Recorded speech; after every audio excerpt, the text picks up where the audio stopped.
നമസ്കാരം, സ്ട്രൈക്ക് ടോക്കറിലേക്ക് സ്വാഗതം.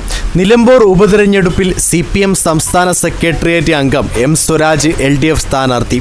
CPM സംസ്ഥാന സെക്രട്ടേറിയറ്റ് യോഗത്തിന് ശേഷം പാർട്ടി സംസ്ഥാന സെക്രട്ടറി MV ഗോവിന്ദനാണ് സ്ഥാനാർത്ഥിയെ പ്രഖ്യാപിച്ചത്. സിറ്റിംഗ് സീറ്റായ നിലമ്പൂരിൽ LDFനും CPMനും അഭിമാന പോരാട്ടമാണ്. ഈ സാഹചര്യത്തിലാണ് പാർട്ടിയുടെ പ്രമുഖ നേതാവിനെ തന്നെ സ്ഥാനാർത്ഥിയാക്കാൻ തീരുമാനിച്ചിരിക്കുന്നത്. ദീർഘകാലങ്ങൾക്ക് ശേഷമാണ് നിലമ്പൂരിൽ CPM പാർട്ടി ചിഹ്നത്തിൽ സ്ഥാനാർത്ഥിയെ നിർത്തുന്നത്.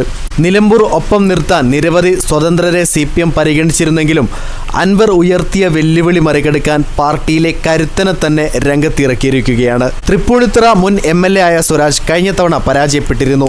ഇടത് സ്വതന്ത്രനായിരുന്ന PV അൻവർ MLA സ്ഥാനം രാജിവെച്ച് മുന്നണി വിട്ടതോടെയാണ് നിലമ്പൂരിൽ ഉപതെരഞ്ഞെടുപ്പിന് വഴിയൊരുക്കിയത്.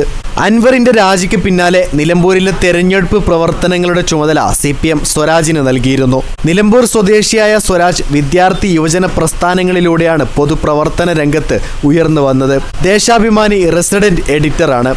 SFI സംസ്ഥാന സെക്രട്ടറി, മലപ്പുറം ജില്ലാ സെക്രട്ടറി, DYFI സംസ്ഥാന പ്രസിഡന്റ്, സെക്രട്ടറി, അഖിലേന്ത്യാ ജോയിന്റ് സെക്രട്ടറി എന്നീ പദവികൾ വഹിച്ചിട്ടുണ്ട്. 2016-2020 കാലഘട്ടത്തിൽ തൃപ്പൂണിത്തുറയിലെ നിയമസഭാംഗമായിരുന്നു. DYFI മുഖമാസിക യുവധാരയുടെ എഡിറ്റർ പദവിയും വഹിച്ചിട്ടുണ്ട്. M. സ്വരാജ് CPM സ്ഥാനാർത്ഥിയായി എത്തുന്നതോടെ മത്സരം കടുക്കുകയാണ്. CPMന്റെ ഗ്രാഫ് ഉയർന്നിരിക്കുകയാണ്. സ്വരാജിനേക്കാൾ മികച്ച ഒരു നേതാവിനെ CPMന് മഷിയിട്ട് നോക്കിയാൽ പോലും കിട്ടില്ല. വീഡിയോ ഇഷ്ടമായി ലൈക്ക് ചെയ്യുക, നിങ്ങളുടെ അഭിപ്രായം രേഖപ്പെടുത്തുക.